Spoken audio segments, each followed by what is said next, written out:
to the creep that lived in my aunt's house. This happened 5 years ago, when I, 20 female, was 15. My great-aunt's health at the time was failing and she could no longer care for herself. So my family decided that she was better off at a nursery home. Due to her being an extreme hoarder, I don't want to shit on my family in any way, but this is important for the story. Her house sat abandoned. My father and I were the only ones that checked up on the house from time to time. It started off small when we noticed minor stuff being moved around or drawers being looked through.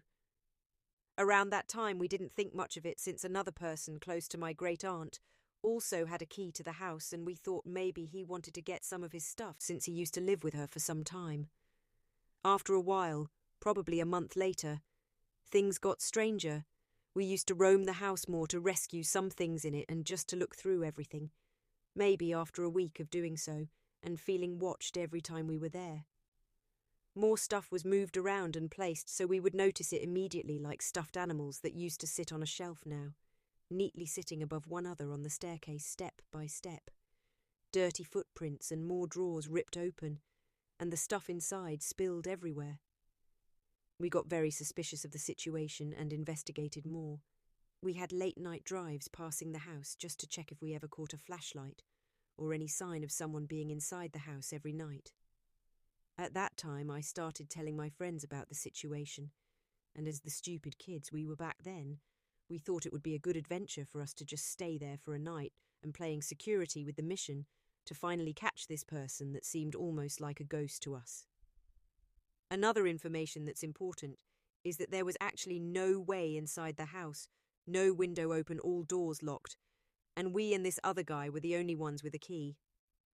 Anyways, back to the day we stayed there, me and 3 of my friends just settled into the kitchen, not noticing anything out of the ordinary yet, except for the normal stuff that had been going on, so we assumed that they weren't around yet. We ordered pizza and just talked for a while, just waiting for something to happen. After a while, we decided that we would go for a walk with my 2 dogs that I had with me. I made sure to definitely close and lock the door behind me. When we returned after 15 minutes, a single lamp in the last corner of the living room was turned on. Keep in mind, the whole living room was filled with trash, so they had to climb over everything to just turn this lamp on. That's when we knew the person had to be in the house now. We decided to go into the kitchen and keep a low profile just to see what would happen. After a while, one of my friends, let's call her Jane, chickened out and wanted to go home, so we let her. And just 5 minutes after Jane closed the front door behind her, we heard someone walking down the wooden stairs, obviously thinking we all left the house. We were so caught up listening to the creaking of the steps that we only realized what was actually happening when one of my dogs started barking and the footsteps immediately stopped. There was only one wall separating us from whoever just came walking down the stairs, and when we finally realized that, we all got so scared and ran out of the house as fast as possible. There was a door separating the staircase from the hallway that we luckily locked as soon as we came back from the walk, so we probably locked them up there. When we finally all sat outside the house, we just decided that it's probably the best if we just called the police and let them handle the situation.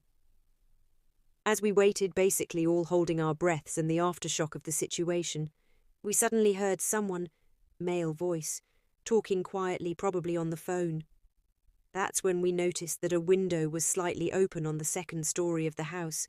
He must have opened it at one point because, like I said, no windows were ever open. We couldn't really make anything out that was being said, only something along the lines of, "been caught." After 30 long minutes of sitting there, the police finally arrived and went inside.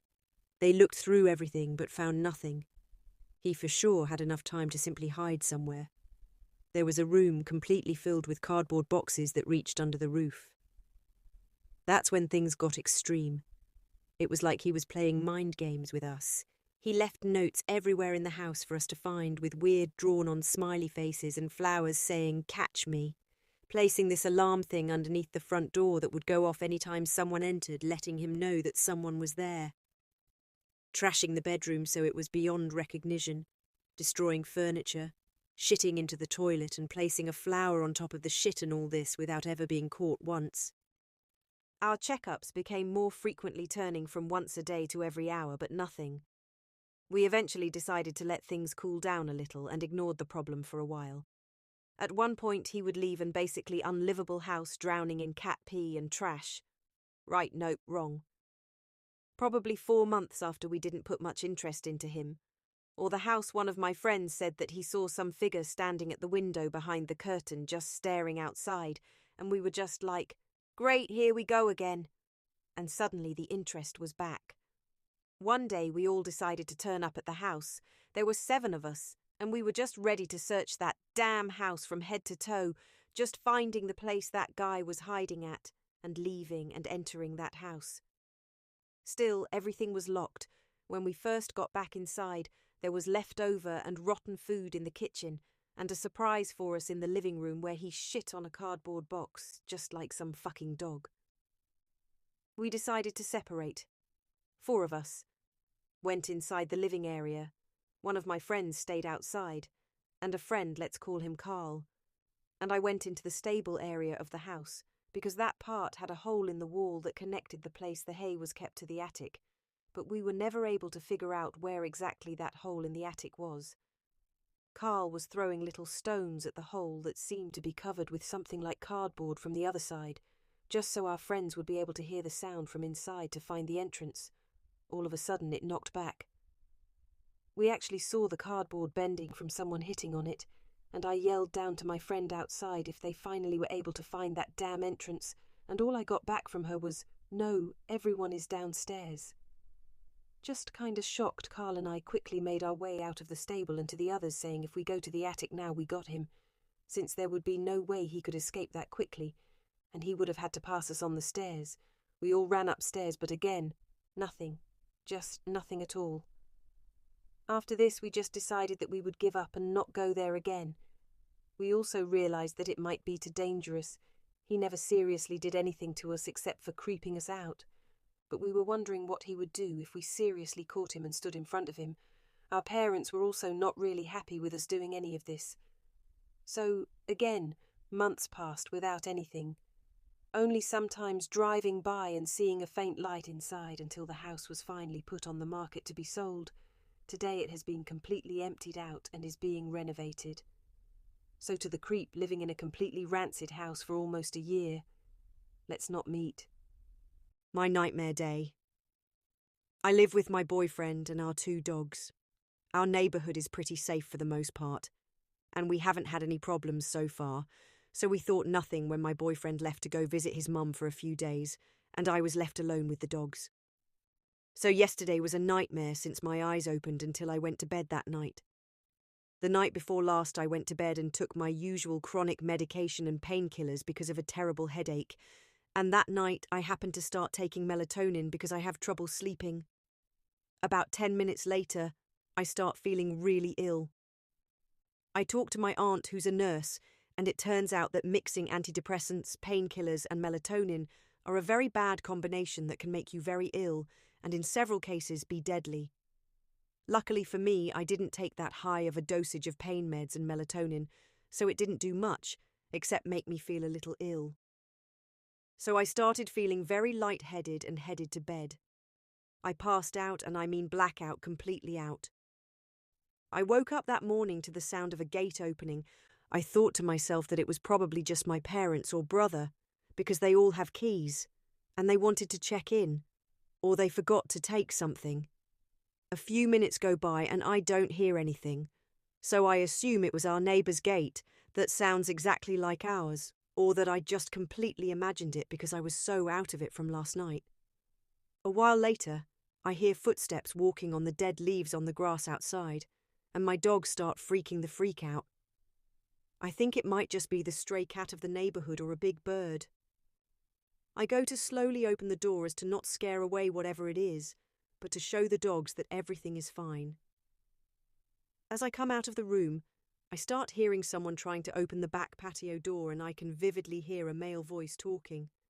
My blood runs ice cold. I run to the kitchen to grab a knife and slowly head back outside. I look around the corner and see a man standing in our backyard by the door, and I die internally. I am not about to confront this man by myself. I rush back inside, lock myself in the room, and I call my mum and dad, who at this time is at their place and work 2 hours away from me. They freak out and phone my brother, who lives a few minutes away from us but who was on his way to my parents'. He turns his car around and floors it back to our place. He gets here and storms into the yard. Turns out it was a new gardener my mum got. He got the times wrong of when he was supposed to come work, so no one knew he was coming. The gate was also malfunctioning and open by itself, so when he got here and saw the open gate, he assumed it was left open for him to come in and work. He was by the back door trying to get my attention so I could give him the keys to open the shed for the tools and trash bags. If you think this is the end of the story, you would be quite mistaken. So that whole ordeal left me severely freaked out the rest of the day. I spend some time in my room and hang out with my dogs while the gardener is working outside. I realised by this point that it's my boyfriend and I's anniversary, and sadly I would be spending it alone. I send him a cute message and we talk for a bit. I decide that I want to treat myself with some sushi and a milkshake, so I use a food delivery company to order the food. For privacy reasons, I won't be saying which one it is. So I order the milkshake first, and a few minutes it get here and I get it and go back inside.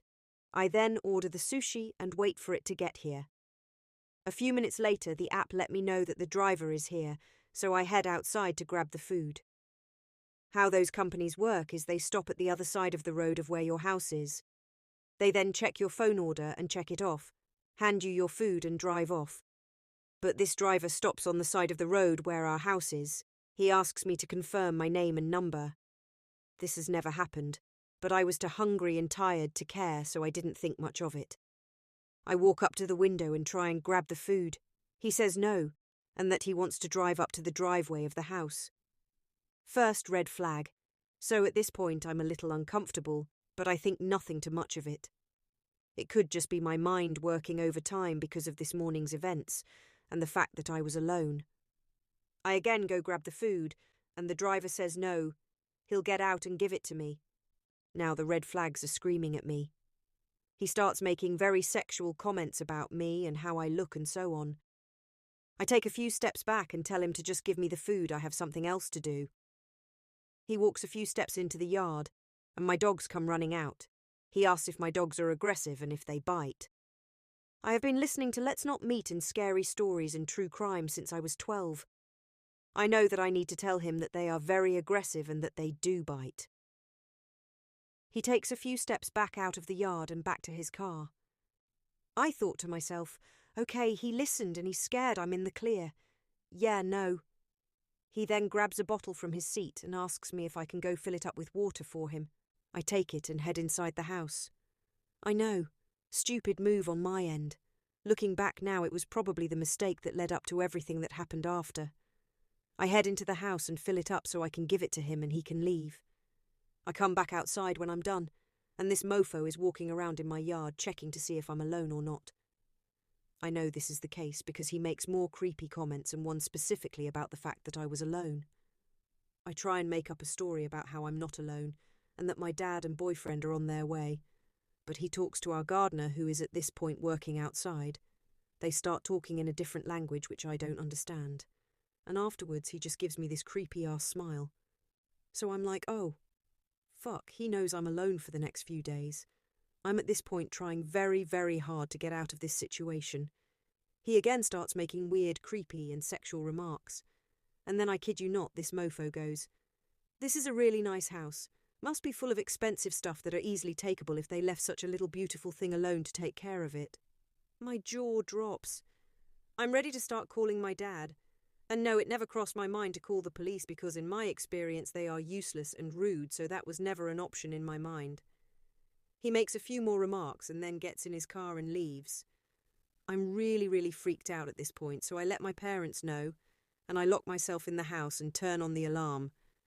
I keep checking the gate every now and then to make sure no one's there and no one's near the gate, but the same sketchy car keeps driving past the house really slowly.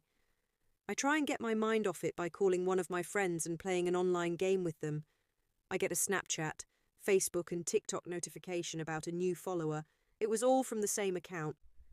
I don't think much of it because it happens a lot and my social medias are all connected, so if you find one, you can find them all. I go to check the notification and my heart stops beating for a second. It's the same freaking creepy driver from this afternoon. And yes, at this point I did report him to the app, and they just said they'll look into it. I'm very uncomfortable at this point, and I tell my parents about it. They are really freaked out and don't want me to be alone. So my boyfriend comes home and my brother's girlfriend says she'll also come spend a few days here. We call the security company and tell them everything. A guard gets here and takes my statement. He says creepy stuff and break-ins have been happening a lot lately, so they will keep a patrol car in the area for safety, and I need to keep the remote with the panic button with me at all times. So us three are chilling and I get them pizza for dinner. We get the pizza and get inside. The outside alarm starts screaming and we see flashlights outside. We run to grab weapons and hide inside. I press the panic button and 6 minutes later, a patrol car gets here.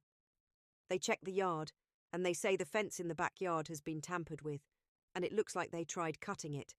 But luckily there is no one in or around the yard from what they can see. We lock ourselves in the room and lock every door and window and put on the alarm again. We barely slept all night and we would jump up and freak out at every little sound all night. But nothing further happened. I have always read these types of stories and thought they aren't too bad and it doesn't happen a lot. And then it happened to me. And now I can tell you, it's the scariest shit ever.